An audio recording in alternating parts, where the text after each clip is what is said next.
Salve, amigas e amigos da filosofia, bem-vindos a mais uma das nossas conversações filosóficas.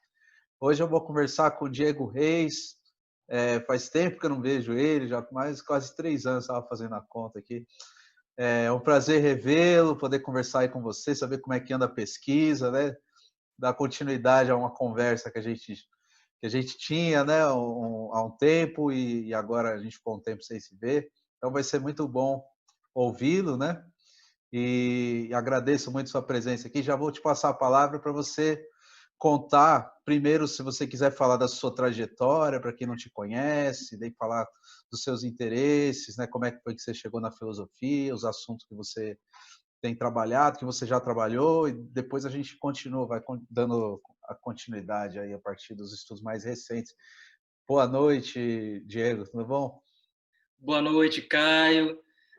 Gostaria de começar, então, agradecendo pelo convite, parabenizar você pela iniciativa, pela produção, pela interlocução, né, pela circulação de ideias desse seu canal, ideias tão prolíficas, tão heterogêneas, muitos professores, professoras, pensadores, artistas, né?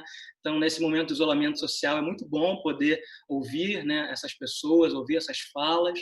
Então, apesar desse cenário tão aflitivo, né, pelo qual a gente está passando, é uma alegria reencontrar você, mesmo que virtualmente. Né, a gente estava recordando nossos bons papos, né, iniciados há 3 anos, como o tempo passa, e é muito satisfatório, muito alegre, né, para mim estar aqui dialogando com você. Então, eu vou começar brevemente por uma apresentação. Eu sou professor substituto de Filosofia da Educação da Faculdade de Educação da UFRJ e da Faculdade de Educação da Universidade de São Paulo, contratado, né, do Departamento de Filosofia da Educação. Eu cursei licenciatura, mestrado, doutorado em Filosofia na UFRJ e também Artes Cênicas, Teoria do Teatro na Unirio. Desde o ano passado eu faço um estágio pós-doutoral na Faculdade de Educação da USP. Mas, para além dessa educação formal, né, dessa trajetória institucional, sou também filho de santo, candomblessista. É importante mencionar isso, porque a educação de terreiro, né, e os valores civilizatórios do terreiro, da tradição afro-referenciada também me forjam, são muito importantes para a minha formação, para a minha visão de mundo.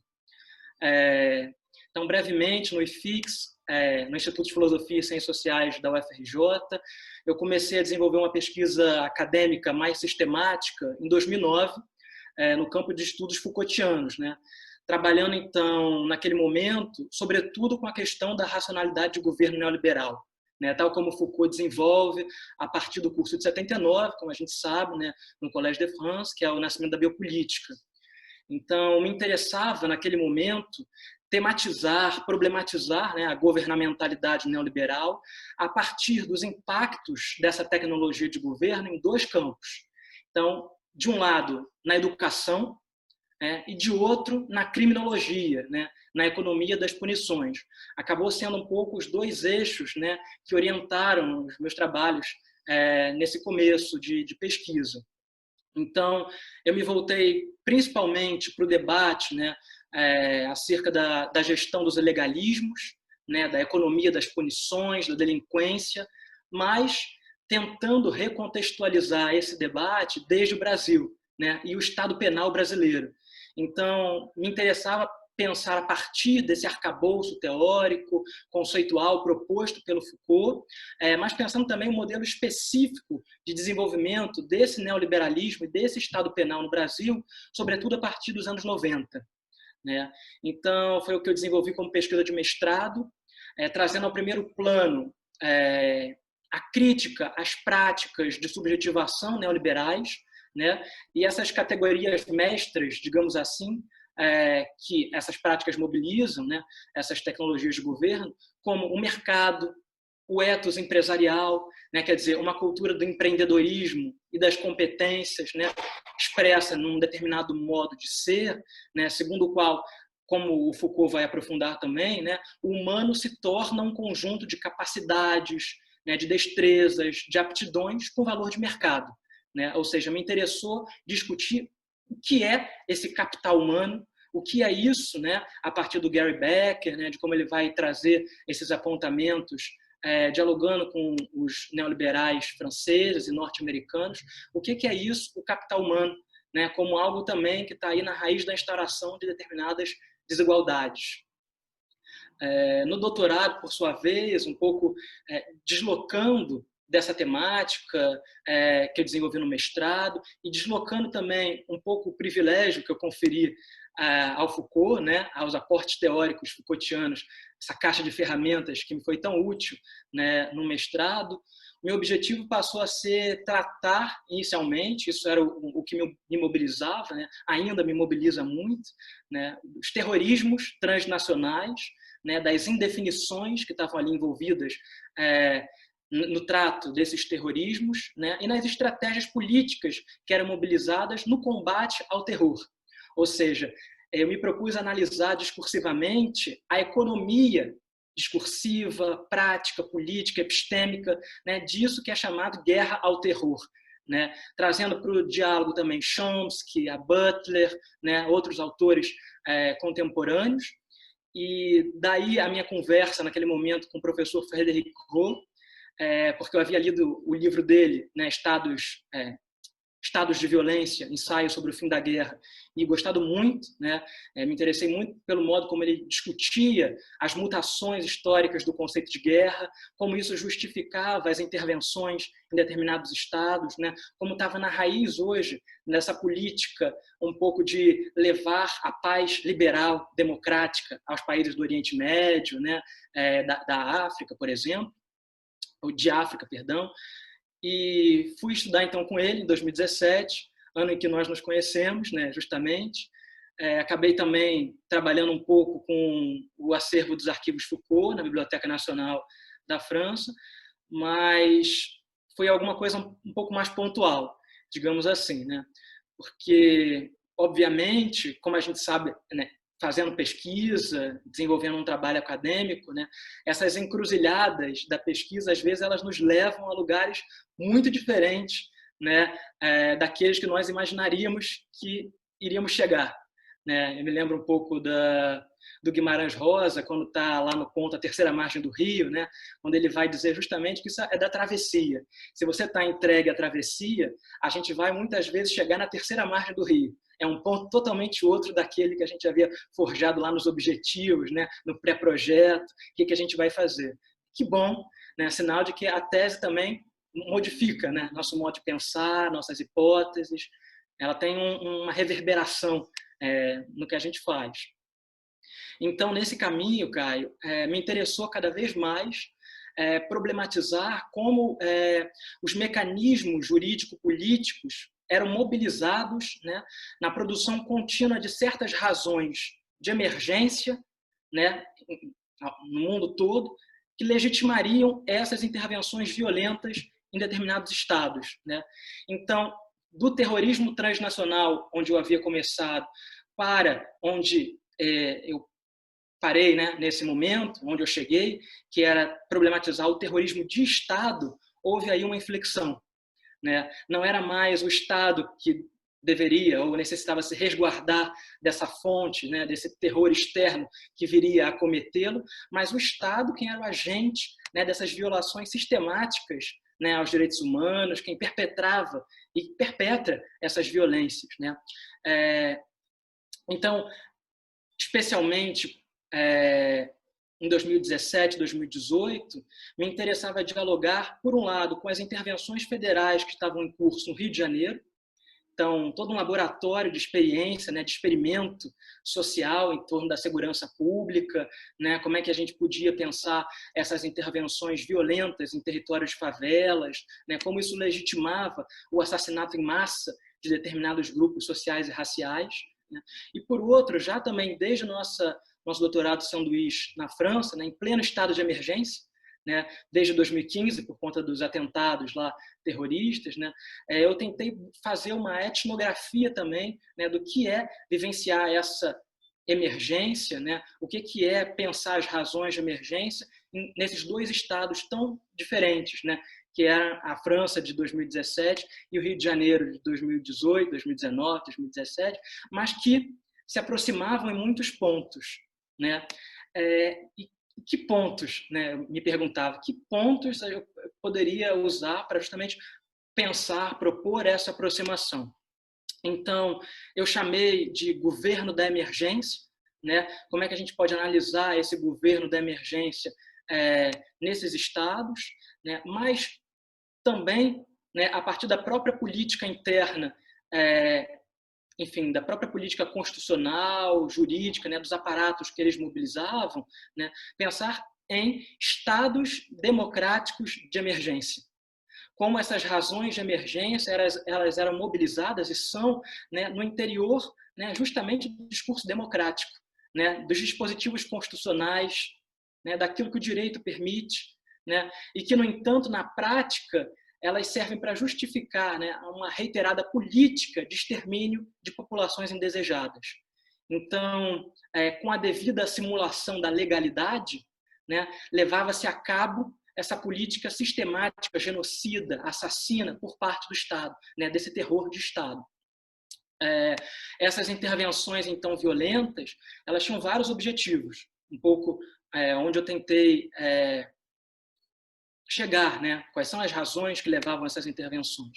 Então, sem dúvida, ocupar territórios, né? Tem toda uma questão neocolonial envolvida aí, nos discursos de emergência, né, que são mobilizados no mundo todo, mas também na consolidação de um certo padrão de poder, né, que reestrutura uma relação centro-periferia, né? Tal como colônia, metrópole, né, o tempo inteiro norte e sul, né, com vistas a uma certa dominação que ela está enraizada, sem dúvida, tal como autores e autoras decoloniais, né, latino-americanos, pós-coloniais, mas também do movimento negro vem colocando, né, numa espécie de ocidentalização contínua do mundo, né, num euronorcentrismo acentuado, né, e na perpetuação de certas estruturas coloniais de dominação centradas na ideia de raça como instrumento central na subalternização, né, desses povos.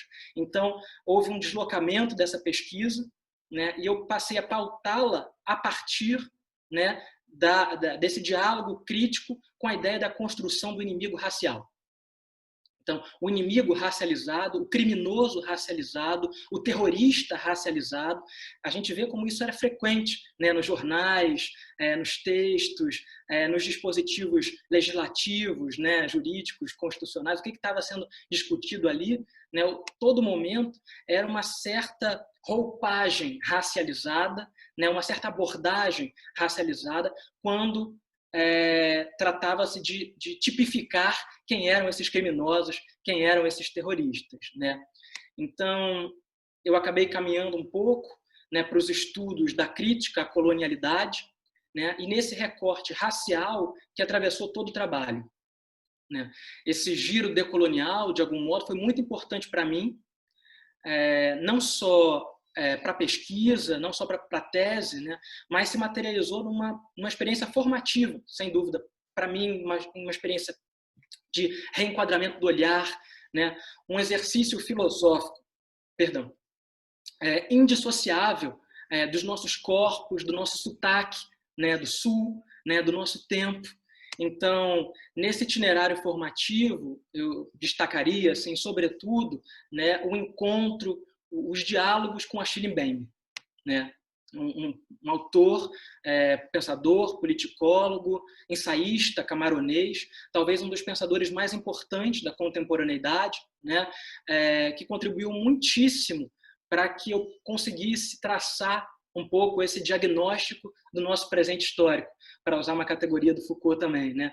Então, para tensionar essas fronteiras raciais, essas fronteiras políticas e epistêmicas, né, para problematizar, né, as bases normativas da violência, do direito de matar, né, por parte do Estado, fisicamente, sem dúvida, né, mas também simbolicamente, culturalmente, quer dizer, a necropolítica, como ele vai chamar, né, o necropoder, em todas as suas faces, inclusive no que diz respeito à memória, à ancestralidade, né, a outras corpopolíticas da existência, né, como bem trabalha a Juan Flor do Nascimento, o Renato Nogueira, a Dilbênia Machado, né, eu já assisti a live dela você gravou, super interessante, né? Muitos outros pensadores, filósofos, né? Incontornáveis, eu acredito, para a gente pensar nesses Brasis atuais, para a gente pensar o que está em jogo historicamente, né? Para a gente pensar essas tensões constitutivas na formação social histórica do Estado brasileiro. Então, os escritos do Bembe me ajudaram muito a pensar a partir dessa perspectiva ou dessa proposta afroperspectivada, né, justamente, que tensiona a filosofia canônica ocidental, né, nas trilhas do Fanon, do Aimé Césaire, do Leopold Senghor, do movimento da negritude, né? Então, de algum modo, tensionar esse paradigma, essa matriz epistêmica hegemônica do cânone filosófico ocidental, passou a ser também um problema quando eu tratava dessa questão política, né? Porque, de algum modo, nessa pesquisa, apareceu muito fortemente a questão da alienação colonial, né? Apareceu muito fortemente a questão da violência racial e como ela estava implicada nessa geopolítica do governo da emergência, né? A violência racial é indissociável dessa geopolítica do governo da emergência. Então, pensar, como o Bembe aponta, desde ou a partir dessa farmácia de Fanon, eu adoro esse termo, né? Pensar a farmácia, que o Derrida também trabalha muito, o próprio Platão, né? O que está envolvido aí nesse fármaco, né? Que ao mesmo tempo é instância de cura e de esperança, mas também de morte, dependendo da dosagem, né? Então, trazer esse corpo teórico, esse aparato, essas filosofias para discussão, me ajudou a tornar legível e visível, né, essas engrenagens da hierarquização racial, da desumanização desses corpos racialmente marcados, né, sobretudo corpos negros, e como isso estava implicado o tempo inteiro no discurso acerca dos terrorismos, né, e do que legitimavam as intervenções nesses territórios desgovernados, né, nesses territórios sem lei, ou ainda, né, tal como se utiliza no vocabulário político, desses estados falidos, né? O que significa isso, um estado falido? Então, passou um pouco a me acompanhar, né, essa indagação, né, o que significa, na ordem política, expurgar esses corpos subjugados racialmente da categoria de humanos, né, e quais são as implicações disso quando a gente está discutindo segurança pública. Quais são as implicações disso quando a gente está discutindo filosofia política, né? Certamente, né, no diálogo com Bembe, com o Fanon, né, com Césaire, mas também com os pensadores da tradição do pensamento negro brasileiro, né, com a Lélia Gonzalez, com a Beatriz Nascimento, que tem me interessado cada vez mais, né, ao pensamento, à interlocução, né, como pensadoras, como filósofas desse Brasil, né, não só como pessoas intelectuais negras que contribuíram para pensar determinados temas, mas como filósofas que pensaram radicalmente a experiência, né, do pensamento brasileiro, desde o Sul, do pensamento de corpos negros, né, o tempo inteiro nulificados, né? Então, o que significa pensar a instrumentalização política desses sujeitos que passam, como o Bembe aponta na crítica da razão negra, né, por processos reiterados de morte em vida. Né? É um termo que ele usa com hífen, né, morte em vida, uma expressão um pouco radicalizando também aquilo que o Fanon, em Pele Negra, Máscaras Brancas, vai chamar de epidermização da inferioridade. Né? O que é essa inferioridade epidérmica, né, que se transforma em ódio racial, que produz signos o tempo inteiro desse ódio que tem que ser nutrido, né, racialmente, para justamente se consolidar uma supremacia branca, uma hegemonia da branquitude, que não se tematiza enquanto raça, né, que passa como neutra, como natural, como se fosse o padrão justamente de racialidade, e que os movimentos das vítimas de terrorismo de Estado, os movimentos negros, o movimento de favelas, né, não cessava de interrogar justamente quando denunciavam, né, nos termos do terrorismo de Estado, que o que está em curso no Brasil, há décadas, aliás, era o genocídio negro. né, o genocídio da população negra, né, a ausência de comoção e de luto público direcionado a determinados corpos, né, mas um genocídio que a gente pode ver que ele também se perpetua, né, em outros territórios, sempre racializado, sempre com esse corte, né, de raça para inferiorizar aqueles sujeitos que são assassinados, né. No limite, não são nem sujeitos, né, no limite, eles são justamente proscritos da zona do ser, né, como o Fanon vai colocar muito bem.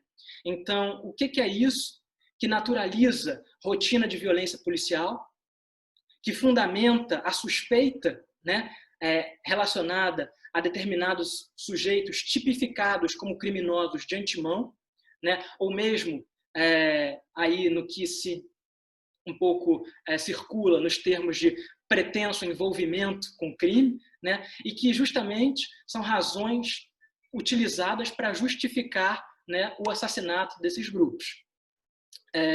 Então, ler e dialogar a partir do Fanon, do Mbembe, né, com eles, né, trazê-los para a minha pesquisa, adensou nesse sentido, né, sobretudo a crítica da razão negra, políticas da inimizade, né, e sair da grande noite, quando está pensando também o que isso significa em África, né, nesses territórios cindidos por essas questões racializadas, né, da raça, por parte dos colonizadores, foram caminhos a mim apontados por uma professora aqui do Rio, muito importante também, incontornável para a minha formação, que é a professora Tula Pires, do Departamento de Direito, né, da PUC-Rio, especialista em relações raciais, em racismo, talvez uma das primeiras intelectuais negras brasileiras, né, a propor o que ela chama de uma criminologia apreensível em português, né, trazendo o legado da Lélia Gonzalez para pensar uma criminologia em bases decoloniais.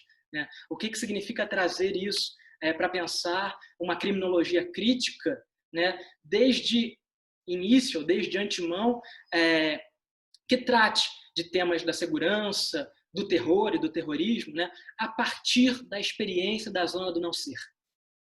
Então, no encontro com ela, né, que foi de minha banca, né, de doutorado, e também me orientou muitas vezes, né, nesse sentido, né, o que muda radicalmente a minha perspectiva em relação ao estado de exceção, né, quando ela me aponta justamente que se a gente parte não da zona do ser, onde essa gramática da exceção funciona muito bem, né, como algo episódico, como episódios esporádicos de suspensão da lei, né, em nome justamente de salvaguardar o Estado, né, a ordem pública, né, ela pensa, tá, mas e se a gente questiona a exceção, né, desde uma perspectiva ou para grupos para os quais essa exceção é a regra?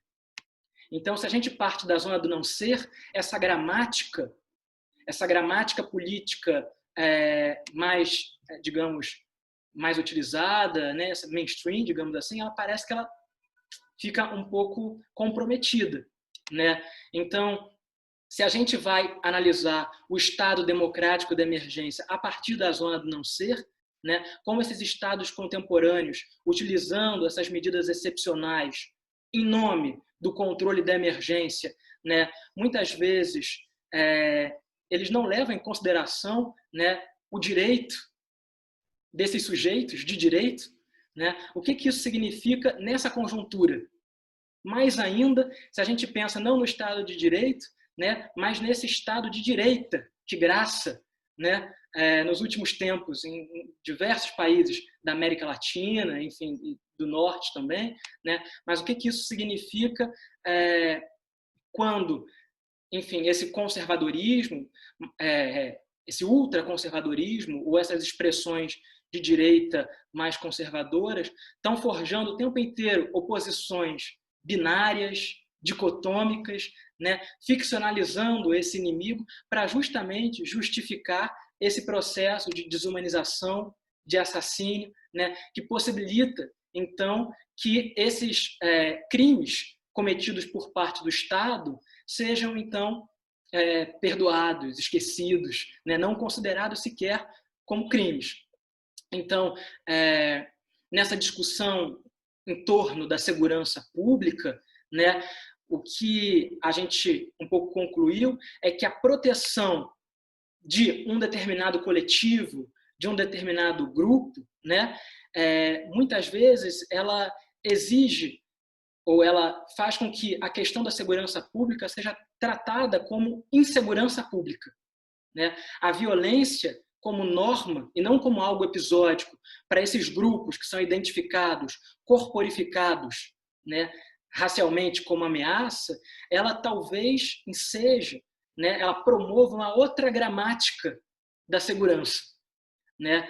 E talvez um outro modo de pensar também a segurança que não faz sentido se a gente pensa desde a perspectiva daqueles que não são considerados cidadãos dignos, né, livres, né, ou ainda, como os conservadores brasileiros gostam de colocar, né, cidadãos de bem. Né, essa expressão terrível, maniqueísta, né, que o tempo inteiro o que ela faz é recolocar a luta do bem contra o mal. Né, parece que é isso que está em jogo. Né? Há grupos identificados com o bem, há grupos identificados com o mal. Obviamente, a gente sabe que grupos são esses, né, são eleitos como perigosos, né, e como isso justifica que esses segmentos sejam estrangulados, sufocados, né, superencarcerados. Então, seja nos Estados Unidos, em São Gonçalo, no Complexo da Maré, em Paraisópolis, né, o que está em jogo aí é que essa violência racial ela sustenta a política da inimizade. Né, como bem me coloca, ela está na base, né, do genocídio, do abate, do autoritarismo, das penas sumárias de morte, né, por um lado, mas também por outro, né, para além desse cenário das chacinas cotidianas, dos extermínios, né, racialmente realizados, né, também do desemprego, do subemprego, da falta de acesso a políticas de segurança, de saúde, de educação, ao direito à ampla defesa. Né? Então, a gente vê como o racismo ele também se institucionaliza, ele ganha corpo nas instituições do Estado. Né? Isso, o tempo inteiro, traz para a discussão do racismo pensar o ímpeto colonial. Né? Pensar como a colonialidade ela se reatualiza nesses estados de emergência o tempo inteiro. Tudo bem até aí? Maravilha, pode continuar. Eu tenho uma pergunta só para você depois falar, mas isso que você está falando é bastante, para mim, está bastante interessante. Eu tentei promover alguns encontros aqui também que tratam de alguns desses autores, né? Eu acho sempre importantes, sobretudo quando você traz Elia Gonzalez, Beatriz Nascimento, né, para pensar questões aqui do Brasil, e a maneira como você está fazendo essa relação desses nossos autores e autoras, né, com essa tradição crítica, né, do pensamento europeu, né, como por exemplo Foucault, está bastante interessante. Pode, por favor, continuar. Então, só um pouco para então continuar, né? A partir disso, eu acabei tomando esse conceito e o fato, né, do necropoder como uma ferramenta interessante, importante, incontornável para pensar a filosofia política que eu me propus, né, a discutir, a tematizar, e o terror de Estado. Né? Então, pensar como o racismo institucional e estrutural, né, se articula com esse governo colonial, né, as razões de governo colonial, ou coloniais, perdão, que são recolocadas, né, como se articula também com dispositivos de segurança, né, dispositivos que a Sueli Carneiro vai chamar na tese dela, que é belíssima, né, defendida em 2005 na FEUSP, ela vai chamar de dispositivos de racialidade, né, também fazendo essa torção, né, trabalhando a partir da caixa de ferramentas do Foucault, mas trazendo essas ferramentas para analisar a construção do não ser, né, a construção do outro historicamente, né, como justamente um passo importante para que se reafirmasse o ser, né, para que essa zona do ser, desse indivíduo pleno, racional, ocidental, branco, cis, heteropatriarcal, né, masculino, para que ele se reafirme, né, a Sueli vai apontar, é preciso que você forje uma diferença dicotomicamente inferiorizada. Então, é preciso que, do outro lado, esteja os indivíduos que reúnam os atributos justamente relacionados com a inferioridade, né? Ou seja, corpos não brancos, mulheres, indivíduos do sul, né? Ameríndios, negros, né? São aqueles grupos que nessa seara vão de algum modo, corporificar, incorporar, né? Corporificar esse não ser, né, que é fundamental para que essa zona, né, do ser, do indivíduo pleno de direitos, se recoloque aí, né, e se reafirme, né, em sua suposta neutralidade. Eu vou um pouco tentar falar sobre isso daqui a pouco, porque acho que isso é central quando a gente discute filosofia, né, e o que significa pensar filosofias para além desse cânone, para além desses referenciais, né? Então,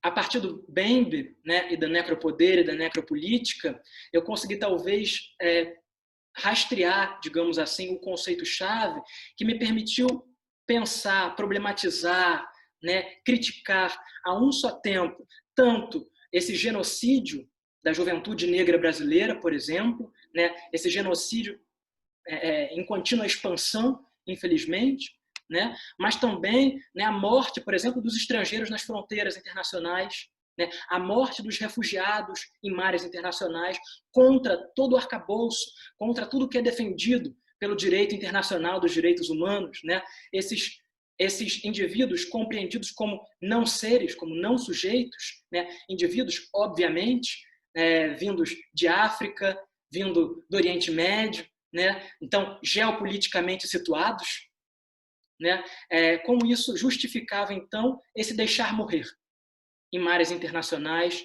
né, deixar morrer desses estrangeiros que estão aí nas fronteiras, por exemplo, da Síria, né, com os outros estados, pedindo refúgio político e a quem são negados justamente esse direito de refúgio, né? Então, aí o que eu percebia é esse corte, essa cesura, né, que o Foucault na biopolítica vai chamar de uma cesura biológica, né, entre quem pode viver e quem deve morrer, né? Então, o Bembe talvez ele nos ajude a pensar, a iluminar, né, de que modo essa distribuição da morte ela torna possível ou possíveis as funções assassinas do Estado, né, e a aceitabilidade do fazer morrer. Talvez o que Bembe coloque para a gente, né, e por isso ele torce, ele desloca, ele tensiona o Foucault, né, é porque o racismo ele é racializado. É um racismo que é o tempo inteiro colorido. Não é o racismo de Estado, como Foucault é alvo muitas vezes dessa crítica, né? Parece que é um racismo sem raça, né? O racismo de Estado. Parece que é um racismo muitas vezes pautado só na questão da nacionalidade, né? Do nacional versus o estrangeiro. Esse outro que vem de fora, o bárbaro, né? Que vem para além das fronteiras tentar acessar um determinado território nacional, né? Mas o que o Bembe vai colocar a todo momento é que esse terror, né, esse terrorismo, né, essa aceitabilidade do fazer morrer, esse terror de Estado, ele precisa necessariamente passar por uma lente racializada que leve em consideração, sim, essa política cromática, digamos assim, né? Essa política epidérmica, à la Fanon, que o tempo inteiro está classificando os sujeitos a partir de sua cor de pele, né? Então, o que permite tanto a aceitabilidade do fazer morrer, quanto também, por outro lado, que se, para citar um caso emblemático, né, que aconteceu no Rio de Janeiro no ano passado, que se chicoteie um jovem negro acusado de roubar um chocolate num supermercado, né? O que faz com que seja aceitável que se confunda, entre muitas aspas, né, reiteradamente, um pedreiro negro que está fazendo uma obra, né, em sua laje, com um traficante, né, com alguém que está ali, enfim, encarando, ou entrando num confronto contra as forças policiais e logo mereça ser sumariamente executado, né? O que permite essa aceitabilidade, então, sem dúvida, é essa necropolítica, né, e as engrenagens raciais que ela mobiliza, né? Então, como é que a gente produz essa morte em massa? Como é que a gente produz o terror racial? E aí, para mim, nesse momento, isso, digamos, exumou a pesquisa inicial. Não me interessava mesmo mais pensar o terror do ponto de vista transnacional como o outro, né? Esse outro que vem de fora para acessar,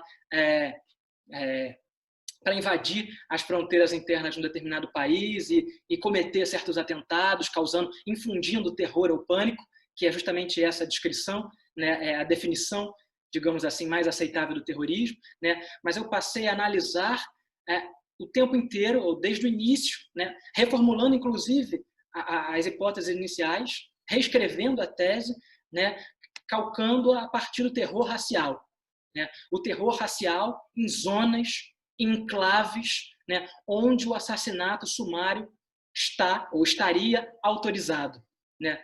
Então, essas topografias da violência, né? Territórios de favela, faixas de fronteiras, campos de refugiados, quebradas, vielas, né? Parecem ser também, ou instituir, né? Uma certa geopolítica da segurança, né? Que permite essas intervenções violentas, porque ali a gente está lidando com grupos subalternizados, inferiorizados racialmente, que não são sequer considerados sujeitos de direito, né? Um ex-secretário de Segurança Pública do Rio, que é o José Mariano Beltrame, né? Ele tem uma fala muito também cruel e emblemática nesse sentido, né? Lá da época da implementação das UPPs, 2007, 2008, né? As unidades de polícia pacificadora no Rio, né? Ele dizia numa entrevista algo como um tiro na favela da Coreia é uma coisa, um tiro em Copacabana é outra. Então veja como o território aí, né, o tempo inteiro está implicado nessa política da insegurança pública, né? O coronel da Rota de São Paulo, pouco tempo depois, vai fazer uma fala muito parecida, né? As abordagens nos jardins, elas têm que ser diferentes da abordagem na periferia. Então a periferia, sim, é esse lugar quase que onde não havendo lei, não haveria também crime, né? Então, a questão da normalidade da rotina policial, ela passa também a estar articulada, né, nesse pensamento que é o tempo inteiro geopolítico, que é territorial, que é topográfico, né, do ponto de vista da gestão da violência e das políticas de segurança, né? Então, para finalizar só essa parte da apresentação da tese, né, eu trabalhei a partir de 3 razões de emergência que eu constatei que eram mais frequentes, né, nesses discursos que legitimavam o assassinato e a violência nesses territórios, né, e as violações sistemáticas aos direitos humanos, né, para a gente não tratar aí da tortura, né, sistemática nesses territórios, né, para não tratar aí de certas práticas que vão contra todas as legislações internacionais, qualquer declaração, né, que defenda direitos humanos. Então, primeiro, como já mencionei, a guerra ao terror, né, a guerra ao terror, essa guerra a esses terroristas racializados é o tempo inteiro aventada, né, inclusive pelas instâncias nacionais, né? Não à toa o terrorismo é algo que graça nesses discursos, seja nos discursos do Bolsonaro, né? Seja nos discursos de legislativo, né? O tempo inteiro esse criminoso, desordeiro, como muitas vezes tentou criminalizar, né? Anarquistas, né? São justamente, né, esses terroristas, esses guerrilheiros, né? Esse terrorista que não vem mais de fora, né, tal como um pouco se tematizava desde 2001, mas ele está dentro, né? É um terrorista que habita o próprio país, habita a cidade, ele está aí entre nós, né? Por outro lado, a guerra às drogas, o tempo inteiro a criminalização, né, tanto de usuários quanto de traficantes, né, servindo como justificativa para legitimar as intervenções violentas nesses territórios, né, e o assassinato de pessoas envolvidas ou ligadas ao tráfico de drogas, né? A gente percebe, isso é muito recorrente, Caio, por exemplo, nos depoimentos das mães cujos filhos foram vítimas da violência de Estado. Né? Como nas matérias, nas suas falas, o tempo inteiro que elas mobilizam é: meu filho não era envolvido com o tráfico, não era envolvido com o movimento, né, como se diz no Rio, mas o tempo inteiro se forja esse pretenso envolvimento com o movimento, né, do tráfico, para justamente legitimar, muitas vezes, o que a gente sabe, são incursões absolutamente irresponsáveis, truculentas, né, pé na porta mesmo, né, e que resultam, quase 100% das vezes, na morte de inocentes. Né? E, por fim, na guerra ao crime. Né? Vejam como essas guerras, elas não são coisas também separadas. Muitas vezes a gente vê que as justificativas da guerra ao terror, da guerra ao crime, da guerra às drogas, do narcotráfico, né, da guerra à criminalidade, a justificativa para legitimar essas intervenções, elas aparecem justapostas. Elas estão juntas, né, no mesmo discurso, no mesmo ato de governo. Né? Então, a gente percebe a mutação do próprio conceito e do fato da guerra nesses usos. A guerra não é mais um conflito entre países, um conflito justo, que envolve a possibilidade do armistício, né, da rendição, da negociação, mas a guerra passa a ser uma coisa cada vez mais interna, intestina, né, espraiada no próprio corpo social, né, o que exigiria, por assim dizer, para lembrar lá o teatro do Plínio Marcos, né, navalha na carne. Então, a navalha, ela tem que estar na própria carne, ela tem que estar aí justamente cortando uma parte desse corpo. E a gente sabe que nessa seletividade penal, nesse controle social, que carne é essa? Né? Essa carne, né, ela tem uma cor e uma raça específica. Né? Esse inimigo racializado, ele também é específico. Né? Então, essa guerra, ou essas guerras, elas redefinem a gramática, o léxico político, né, que é forjado, ou que forja os termos, que constroem, né, a diferença racial como marcador de poder, né, e que reescreve, então, continuamente, e essa foi a linha, a minha hipótese final, né, que reescreve continuamente relações coloniais de subjugação, de domínio e de hierarquização. Né? O que está em jogo aí é a hierarquia de humanidade, é a hierarquia de raças. Né? Quando a gente está tratando de predação, de extração, né, desses territórios e também do corpo entendido como território. Né? Não é só território físico, território nesse sentido de topográfico. Né? Como a Beatriz Nascimento bem coloca, quando vai discutir os quilombos, né? O corpo é território, o corpo é memória, o corpo é o lugar de inscrição, né? De ancestralidade, de luta, né? De cultura. Né? E de que modo, então, essas intervenções nesses territórios, o que elas querem é destruir, né, qualquer possibilidade de existência e de resistência desses corpos, né, dessas articulações, dessas redes de solidariedade, né, desses modos de organização que não são aqueles instituídos hegemonicamente. Então, a vida, o tempo inteiro, ela se subjuga a esse poder da morte na necropolítica. Né?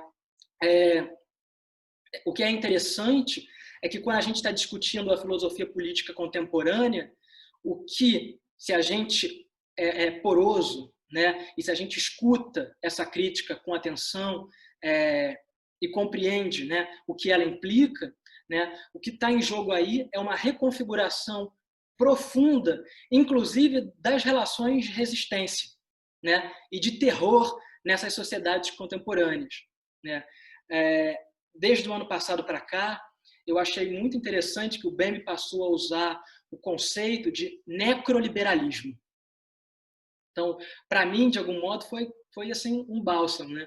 Porque ele une as pesquisas que me interessavam inicialmente lá no mestrado, em torno do neoliberalismo, né, e do Estado penal neoliberal, e o que eu estou pensando agora, implicado, né, nas próprias lutas, o que tem me mobilizado, né, que é pensar necrobiopolítica, né, nesses termos.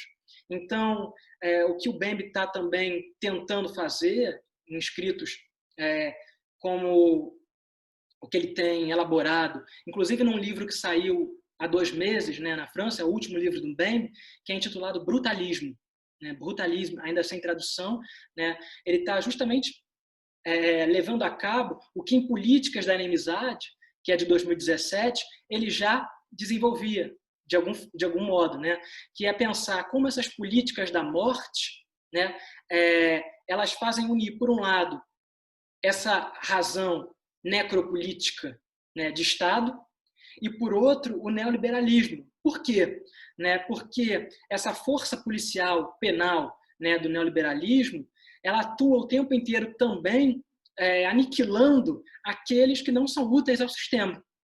Né? Ela também faz morrer, né, muitas vezes, em virtude das políticas de austeridade, né, desse discurso de enxugar a máquina pública, né, de privatização do social, né, da meritocracia, de dar direito só a quem tem a possibilidade, né, de pagar por isso.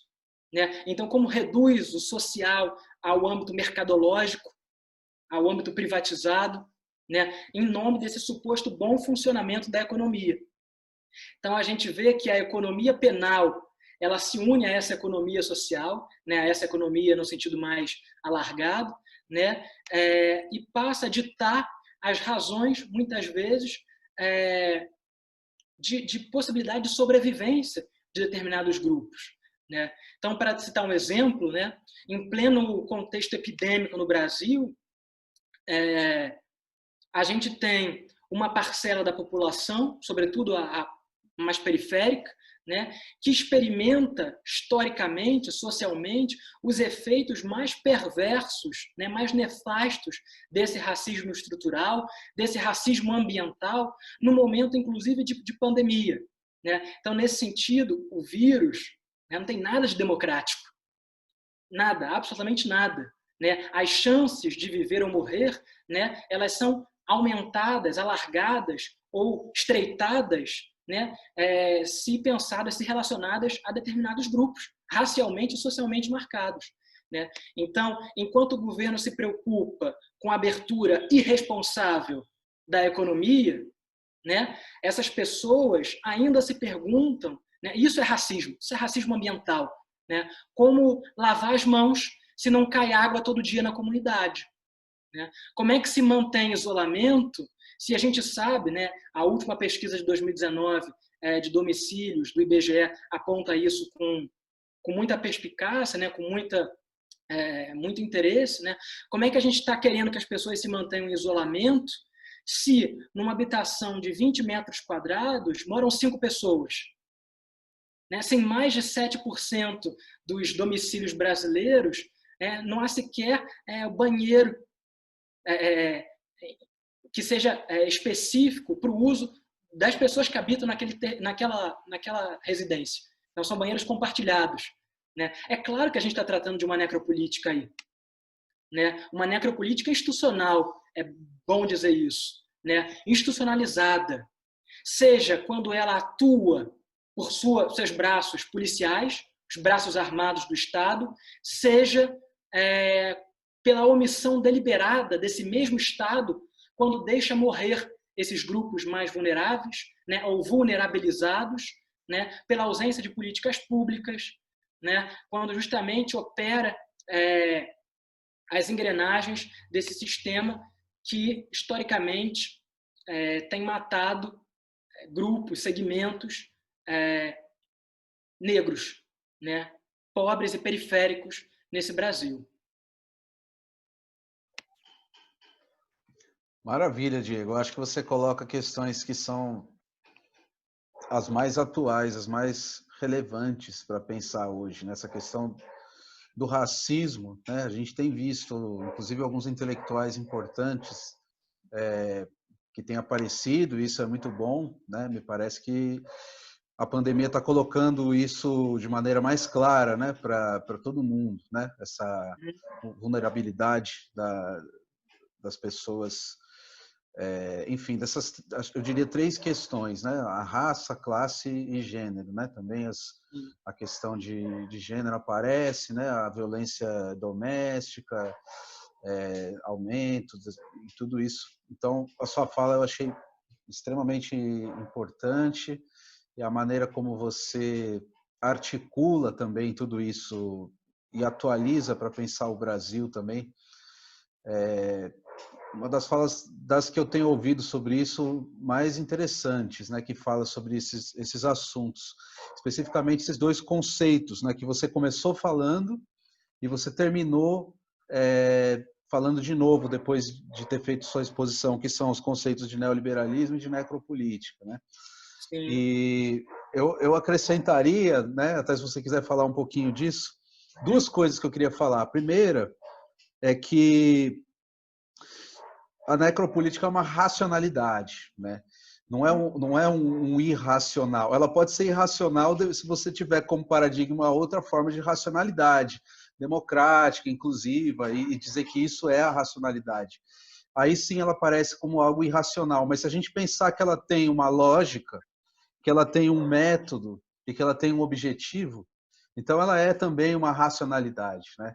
O objetivo é muito claro, a gente vê ele colocado pelo nosso presidente, por governos que têm essa orientação também, e também pelos economistas que pensaram isso, né? E aí eu lembrei do Hayek, que escreve em algum dos seus livros, né, que o conceito de democracia tinha que ser substituído pelo conceito de demarquia, que ele constrói esse conceito, né?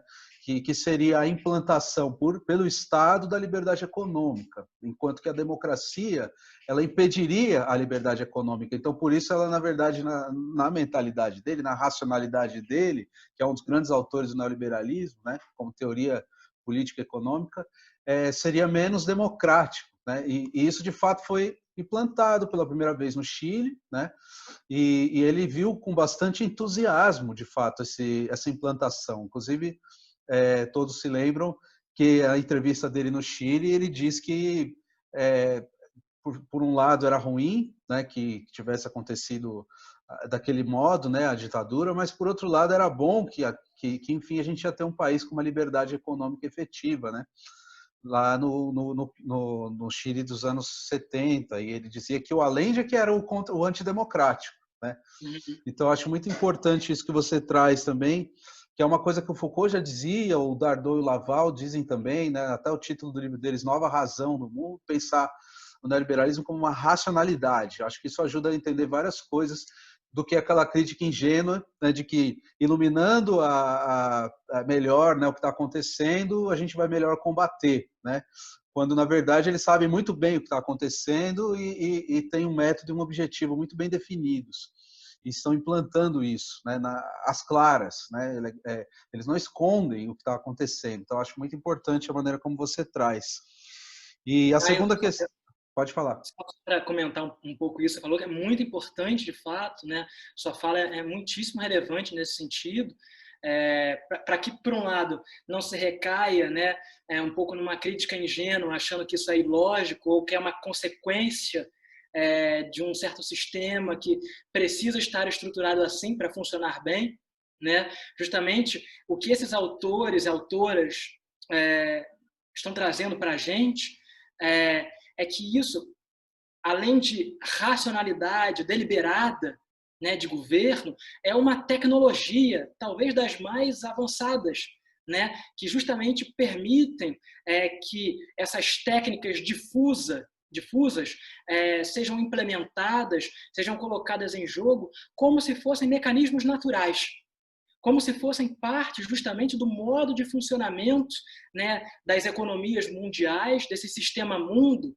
regulado por esse mercado, né, esse mercado neutro, objetivo, né, que opera aí um pouco em função desses mecanismos invisíveis, dessa mão invisível, né? A gente sabe, como você bem colocou, né, a partir dos neoliberais norte-americanos, né, da experiência o tempo inteiro dos laboratórios neoliberais no Cone Sul, nas ditaduras do Cone Sul, né, os Chicago Boys, né, como foi importante as ditaduras civis militares do Cone Sul para que se testassem certos mecanismos, certas hipóteses, né, propostas pelos neoliberais, e enquanto racionalidade engloba, e aí a crítica justamente que é endereçada a esse sistema pelos pensadores negros, pelos pensadores decoloniais, pelos pensadores contemporâneos que discutem essa temática, né, é que a gente tem que, então, pensar nos termos da razão de governo, né, nos termos dessa razão que se consolida historicamente como hegemônica e cada vez mais ela se coloca como se não houvesse outra possibilidade de governo, né? Essa fosse a razão por excelência, né? Fosse a melhor razão para que nós instituamos, né, um modo de governo político e que justamente essa razão garantisse para aqueles que estão na zona do ser justamente a possibilidade de segurança, de direitos humanos, né? O que a professora Tula coloca, a Sueli Carneiro também, né, e outras intelectuais da diáspora que discutem isso, é que, enquanto a gente não discutir essa racionalidade, mas tensionando seus termos, tensionando esse vocabulário político, trazendo, né, o que é também referenciado a partir de outras matrizes epistêmicas, né, talvez a gente esteja fadado a um certo solilóquio, a um certo monólogo, né, que não traz para a disputa, não é só o tema, mas os termos da discussão. É preciso, então, que a gente dispute, né, politicamente, para pensar na resistência, não só o tema, não só como pensar, por exemplo, uma justiça penal que seja pautada em outro modo de seletividade, ou uma justiça penal, ou um direito humano, ou direitos humanos mais justos, ou mais amplos, né, que abarquem esses outros sujeitos. Não, talvez não seja só isso. Seja isso também, mas, sobretudo, disputar os termos do debate. É preciso trazer aí a herança desses termos, desse legado, né? Pensar em que contextos eles foram forjados, né?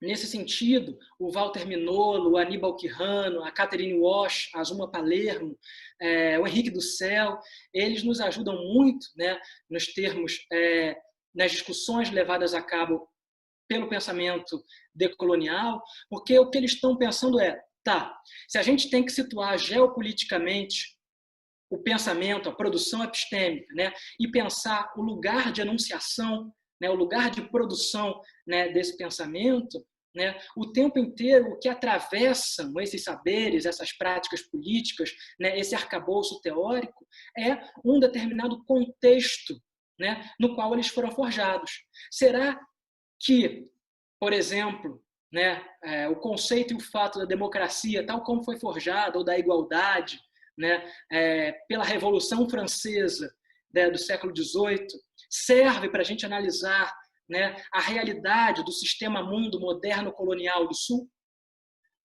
Será que talvez não seja relevante também pensar a partir de outros centros epistêmicos, né, a partir do diálogo com outras vozes, com outras matrizes, outros sujeitos, né, que nos ajudam muito mais a amplificar esse debate, seus termos, né, essas discussões, né, e a trazer para o centro do debate justamente a necessidade de tensionar essas categorias, esses conceitos, né? Talvez a disputa conceitual, né, no campo da epistemologia, ela seja também fundamental para essa discussão política.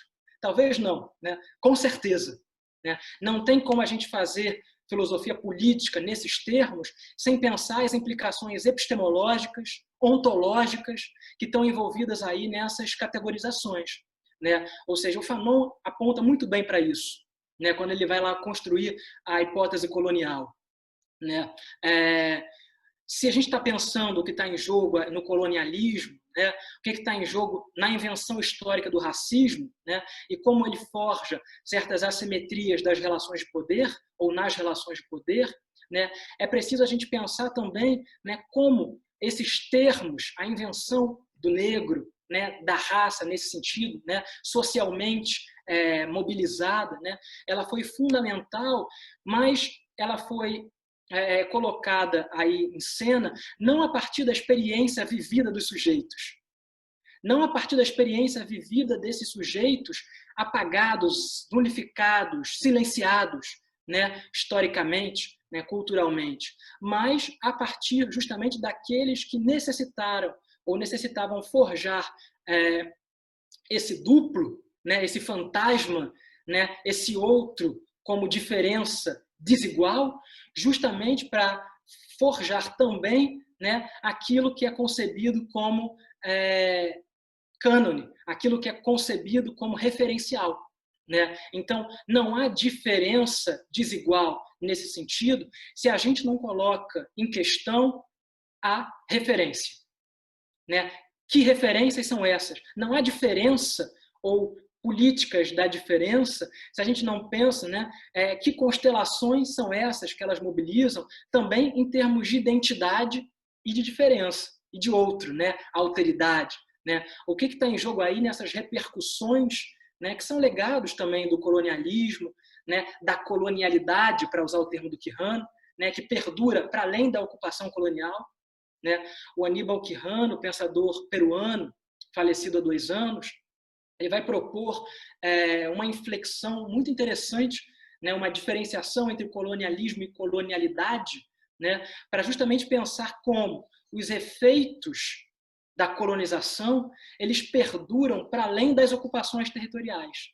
Então, muitas vezes, né, há os movimentos de desocupação, como ocorreram, né, em África, por exemplo, na Argélia, e aí o Fanon está implicado nisso, o Césaire, todos os pensadores, né, do movimento negritude, né, como são movimentos importantes no sentido de descolonizar esses territórios ocupados, invadidos pelas forças coloniais estrangeiras, mas, no entanto, vai analisar o Quijano, né, há alguma coisa que perdura, que permanece, né? Sobretudo do ponto de vista da colonialidade do saber, do poder, né? E do ser. Ou seja, há alguma coisa ali que permanece, que continua a mobilizar, né, essas engrenagens de produção da subalternização e da diferença. Né? Então, nesse sentido, a gente tematizar, pensar o que é isso, né? Que âmbitos são esses da colonialidade, como eles permanecem na filosofia, nas ciências humanas, né, nos nossos corpos, né, o modo como a gente constrói corporalmente, né, o que é apresentável, né, como o indivíduo da zona do ser deve se portar, né, como a gente pensa que os corpos de conhecimentos devem ser organizados, né, quem está excluído desse processo, né, o tempo inteiro o que a gente está colocando em questão, né, é ainda efeito ou efeitos da colonização, da colonialidade. Né? Desse ponto de vista político-epistêmico, o Boaventura de Souza Santos, né, e a Sueli Carneiro vão trabalhar muito a partir da ideia de epistemicídio, que eu acho que não são âmbitos distintos. Né? O que eu tentei um pouco desenvolver e tento até hoje, né, é pensar como o âmbito político, mesmo no âmbito das políticas públicas de segurança, estão o tempo inteiro, né, perpassados, atravessados, né, envolvidos com o âmbito epistemológico e ontológico. Né? Então, o epistemicídio, como vai propor o Boaventura, né, é uma etapa fundamental desse processo de desumanização. A gente desumaniza ontologicamente, politicamente, mas desumaniza também epistemicamente. Ou seja, são destituições que caminham lado a lado.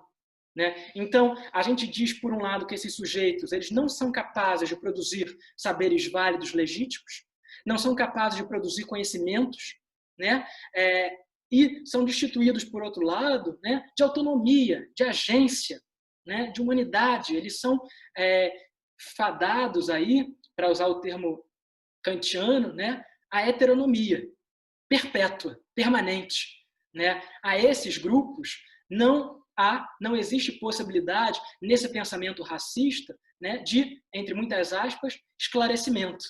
Né? Mas a gente sabe também a que serviu, historicamente, justamente esse pensamento do esclarecimento. Né? Como ele foi instituído, constituído, consolidado também na medida em que destituiu esses povos, né, esses corpos, esses saberes ancestrais, né, vistos como inválidos, né, vistos como produzidos por povos que nem na história estão. São pré-históricos, são ágrafos, né, não escrevem, né, não tem uma escrita fonética, gramatical. Né, então, como podem pensar? Né? Então, veja como essa destituição ainda perdura hoje, quando a gente pensa, né, no que está em jogo nessas políticas de destituição desses sujeitos racialmente marcados. Né? Não pensam, não produzem conhecimento, né? Os corpos são animalizados, bestializados. Né? Então, adotar uma lente de análise racializada, decolonial nas nossas pesquisas, né, de filosofia política e de filosofia política brasileira, né, é fundamental para redimensionar essas narrativas, os discursos, as práticas, né, no enfrentamento desses processos de subalternização, objetificação, né, como forma de resistência, sim, a esses saberes, a esses fazeres, né, historicamente silenciados, né, violentamente assassinados, esses corpos, né, na imposição dessa história única e dessa filosofia única também, né, universal, branca, heteropatriarcal, europeia, né, como única narrativa legítima. Então, só para finalizar, né, veja como redimensionar esses enunciados éticos, políticos, né, estéticos também, epistemológicos, produzidos a partir dessas outras também corpopolíticas do conhecimento, né, dessas outras matrizes epistêmicas, né, é fundamental nas lutas, né, atuais e históricas, né, contra o racismo, contra o universalismo eurocentrado, né, contra o sexismo, como você bem apontou, porque tem um recorte de gênero muito bem colocado aí. Né? Então, quando a gente está analisando esses temas, né, e questionando essa lógica da modernidade, colonialidade política, né, racista, a gente tem que pensar também, ou tentar adotar, né, metodologicamente, sobretudo analisando desde o Brasil ou desde o Sul global, né, uma ferramenta metodológica que seja interseccionalizada. Porque a gente sabe que, historicamente, raça, gênero e classe, né, são indissociáveis, né, nessa hierarquia das subalternidades que são produzidas, né, nessas violências e essas opressões que são experimentadas de modo mais intensivo e extensivo, justamente, por exemplo, por mulheres negras e ameríndias.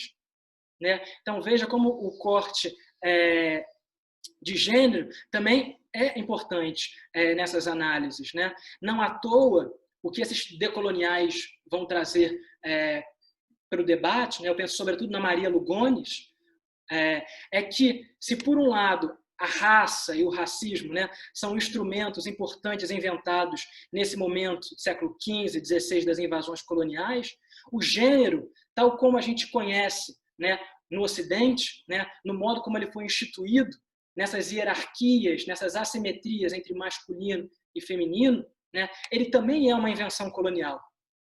Né? Então, pensar, adensar esse debate no Brasil, e daí a importância de trazer para o debate, né, vozes como a de Lélia Gonzalez, Beatriz Nascimento, Luísa Bairros, né, complexificar esse debate, é também compreender que essas dinâmicas de dominação e suas hierarquias, elas levam em consideração eixos de opressão que são imbricados, que são justapostos, né, que se entrecruzam.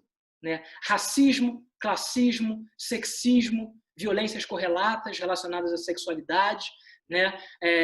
Capitalismo, sem dúvida, né? Cis-heteropatriarcado, né? Eles produzem efeitos específicos quando justapostos.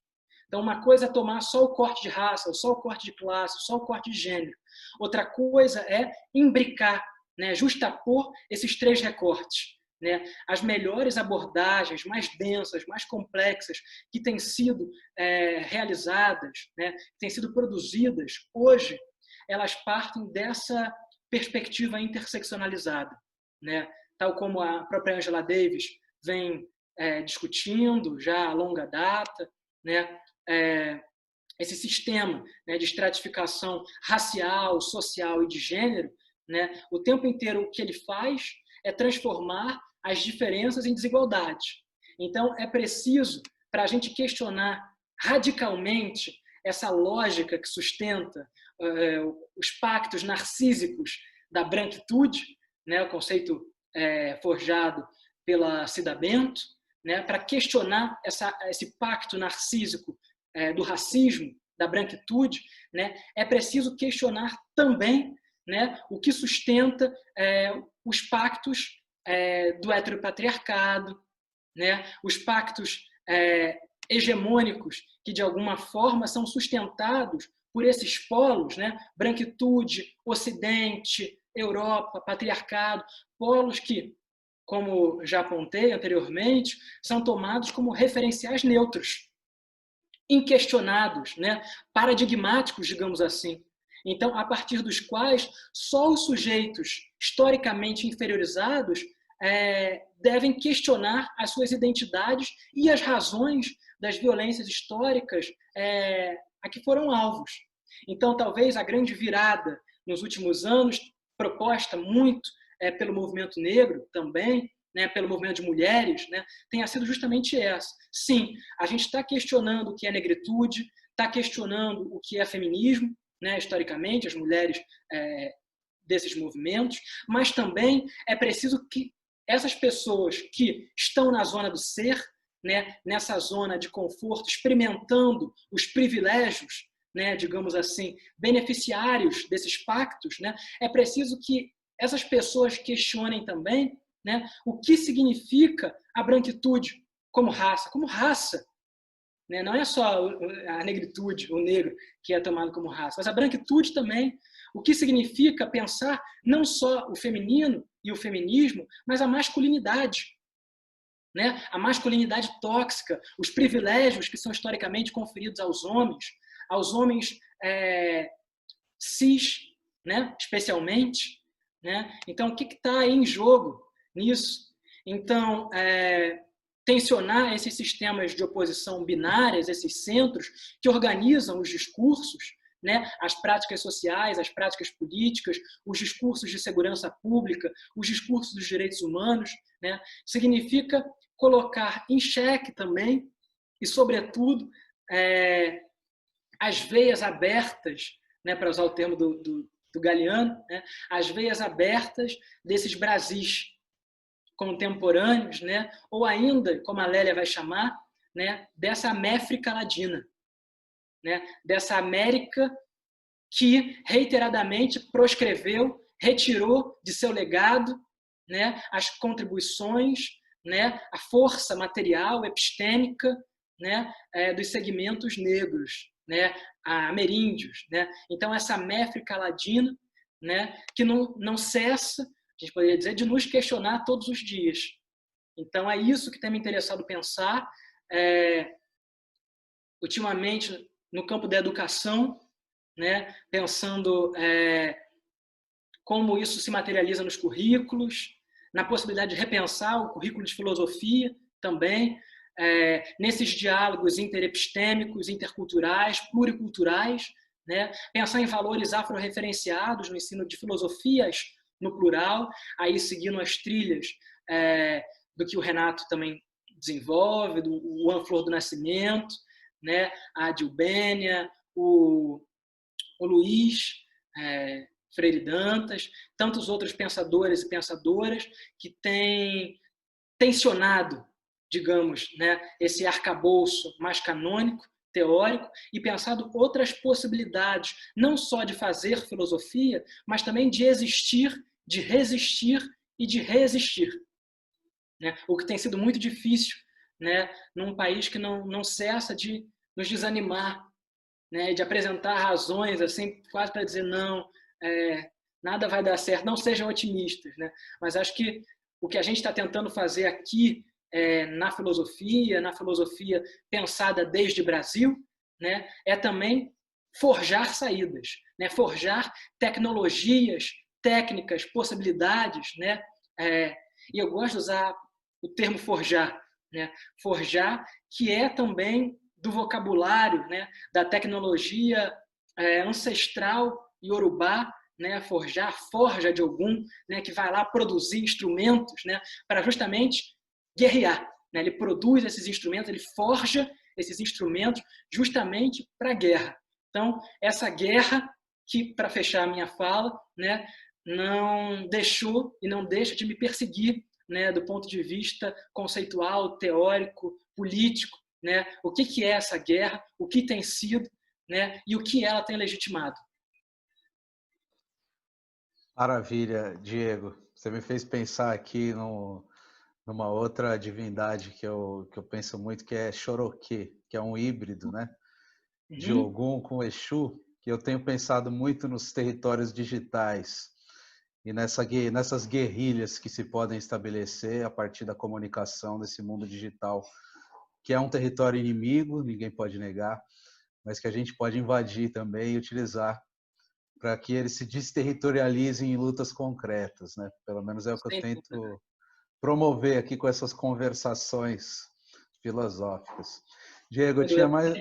Pode falar. Só para encerrar a minha fala a partir da sua colocação, né? Eu acho que o que você promove também são aquilombamentos, né? A possibilidade de aquilombamentos midiáticos, virtuais, eletrônicos, né?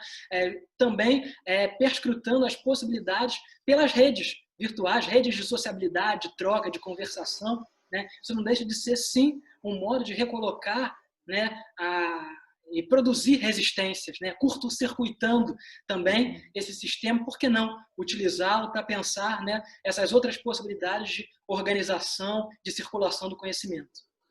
Com certeza. E se tem um conceito bem brasileiro que eu gosto, é o de malícia, né? Que depois acabou sendo derivado no cinismo, mas que existia uma certa malícia no pensamento brasileiro que não era cínica, que era isso que tem no capoeira, que tem em várias manifestações culturais, né? Que eu acho que a gente tem que trazer isso a nosso favor, para a gente pensar, né, esse cenário tão desolador, né, de uma maneira inteligente, alegre e, por que não, brasileira também, né? Sem desistir do Brasil. Beleza? Diego, eu tinha mais uma coisa para perguntar, mas vai ficar para uma outra vez, porque é um longo assunto, que é o papel do Estado nisso tudo. Enfim, a gente pode marcar uma outra conversa, talvez uma live, para a gente pensar a questão do Estado, de como é que essas políticas neoliberais são implantadas mediante o Estado.